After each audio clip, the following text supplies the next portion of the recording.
हुमायूं कबीर के बड़ी और भव्य बाबरी मस्जिद बनाने के ऐलान के बाद पंडित धीरेन्द्र कृष्ण शास्त्री ने बहुत खुली चेतावनी दी थी। उन्होंने कहा कि दोबारा बनी अगर बाबरी मस्जिद तो 1992 दोहराने को हिंदू तैयार।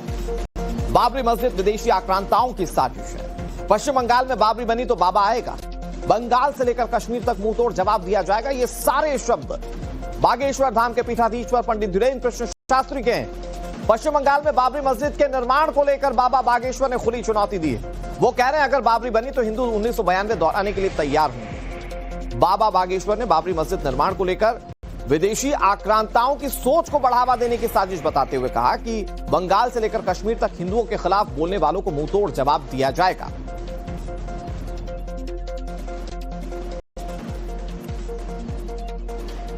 और पश्चिम बंगाल में बाबरी मस्जिद निर्माण के बाद सियासत शुरू हो चुकी है। धर्मगुरुओं ने बाबरी के खिलाफ खुला ऐलान कर दिया है। बागेश्वर बाबा की चेतावनी के यही मायने हैं कि अब संत समाज बाबरी मस्जिद के खिलाफ खुलकर खड़ा है। आपको ये बता दें कि 6 दिसंबर को टीएमसी से निष्कासित विधायक हुमायूं कबीर ने मुर्शिदाबाद में बाबरी मस्जिद बनाने का ऐलान किया था। हुमायूं कबीर ने उसकी नींव भी रख दी। पश्चिम बंगाल में मुस्लिम तुष्टीकरण की कोशिश वो कर रहे हैं, ऐसा लग रहा है चुनाव से पहले। 22 दिसंबर को नई पार्टी का ऐलान वो करने जा रहे हैं।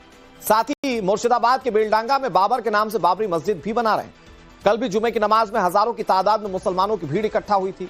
इधर बाबा बागेश्वर ने हुंकार भर दी है। वो कह रहे हैं अगर मस्जिद बनी तो हिंदू 1992 के लिए तैयार रहें। और अब आपको सुनाते हैं कि बाबा बागेश्वर ने बाबरी मस्जिद को लेकर क्या चेतावनी दी। बाबरी मस्जिद की नींव रखने के ठीक 2 दिन बाद हम कोलकाता गए। वहां पर परेड ग्राउंड में एक साथ 5 लाख गीता पाठ का पाठ भी किया और इसलिए हम गए कि हमारा जाना बहुत आवश्यक था। हम किसी भी धार्मिक परंपरा मानने वाले लोगों के खिलाफ नहीं है।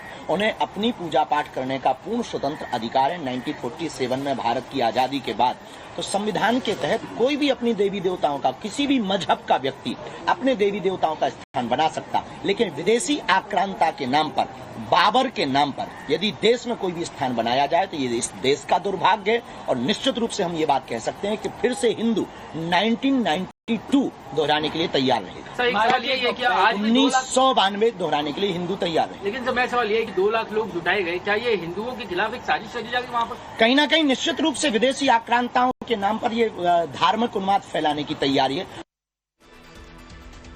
और बताया जा रहा है कि जिस जगह पर बाबरी मस्जिद का निर्माण किया जा रहा है वहां भारी भीड़ दिखाई दी। जुमे की नमाज के दौरान भारी भीड़ दिखाई दी। 2.5 लाख लोगों की भीड़ जुटने का दावा किया जा रहा है। स्पॉट पर बाबरी टी शर्ट की बिक्री भी हो रही है। ईंटों के साथ लोग नमाज के लिए पहुंचे।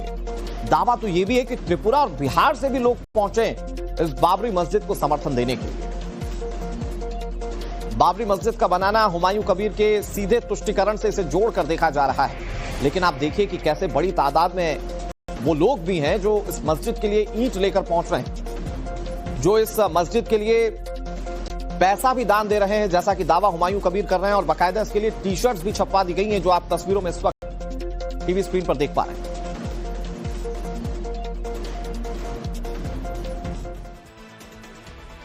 एक तरफ हुमायूं कबीर बाबरी मस्जिद बनाने का दावा कर रहे हैं, दूसरी तरफ लोग ईंट लेकर बाबरी मस्जिद को समर्थन दे रहे हैं, बाकायदा टी शर्ट बनाकर समर्थन दे रहे हैं। लेकिन बाबा बागेश्वर इस पर चेतावनी दे रहे हैं। उन्होंने क्या चेतावनी दी, आपको एक बार फिर सुनाते हैं। विदेशी आक्रांता के नाम पर, बाबर के नाम पर यदि देश में कोई भी स्थान बनाया जाए तो ये इस देश का दुर्भाग्य है। और निश्चित रूप से हम ये बात कह सकते हैं कि फिर से हिंदू 1992 दोहराने के लिए तैयार रहेगा। विदेशी आक्रांता के नाम पर, बाबर के नाम पर यदि देश में कोई भी स्थान बनाया जाए तो ये इस देश का दुर्भाग्य है। और निश्चित रूप से हम ये बात कह सकते हैं कि फिर से हिंदू 1992 दोहराने के लिए तैयार रहेगा। बाबा बागेश्वर ने क्या कहा वो तो आपने सुन लिया, लेकिन अब आपके मन में सवाल ये होगा कि बाबर ना देश का ना कोई महान पुरुष था, इसके बावजूद बाबरी मस्जिद बनाने की जिद क्यों अड़े हुए हैं, जिद पर क्यों अड़े हुए हुमायूं कबीर साहब? तो कुछ उसके पीछे के तर्क आपको समझाने की कोशिश करते हैं। पूर्वोत्तर राज्यों में हो सकता है कि हुमायूं कबीर एक बड़े मुस्लिम नेता बनना चाहते हो, इसीलिए हो सकता है कि मुस्लिमों के सेंटिमेंट्स के साथ खेल रहे हो। मस्जिद के जरिए मुसलमानों को हो सकता है कि मैसेज देने की कोशिश वो कर रहे हो।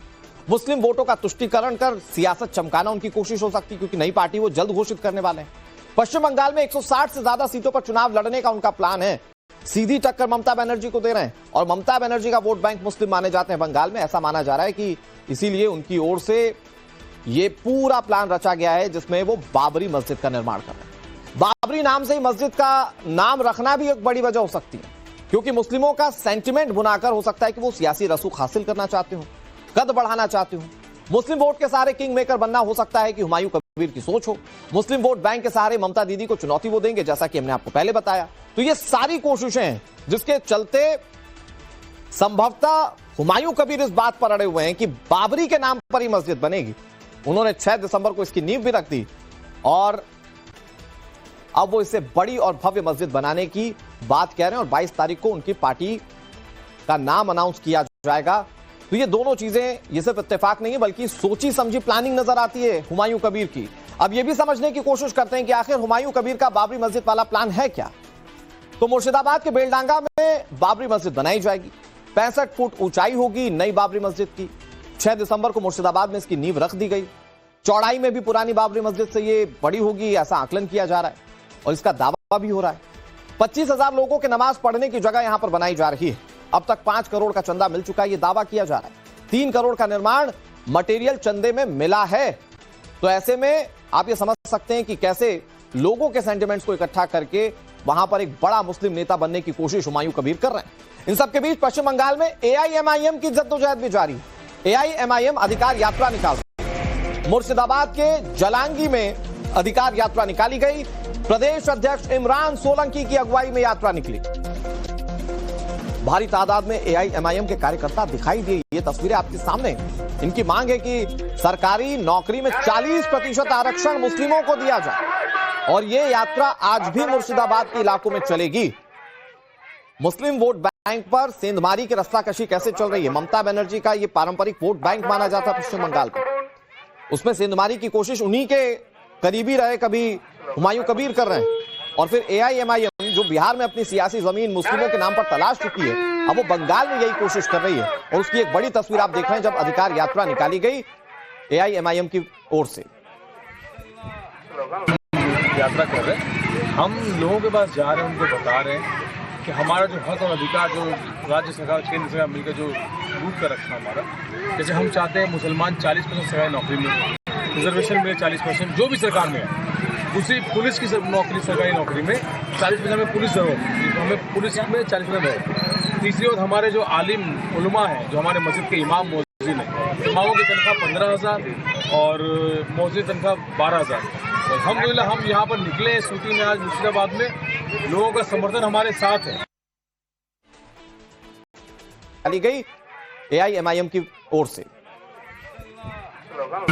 यात्रा कर रहे हैं, हम लोगों के पास जा रहे हैं, उनको बता रहे हैं कि हमारा जो हक और अधिकार जो राज्य सरकार केंद्र सरकार मिलकर जो लूट कर रखा हमारा, जैसे हम चाहते हैं मुसलमान 40% सरकारी नौकरी में, रिजर्वेशन में 40%, जो भी सरकार में है, उसी पुलिस की नौकरी, सरकारी नौकरी में 40% में पुलिस जरूर, हमें पुलिस में 40% है।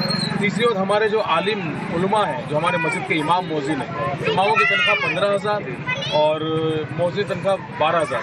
अल्हम्दुलिल्लाह हम यहाँ पर निकले हैं सूती में आज मुर्शिदाबाद में, लोगों का समर्थन हमारे साथ है।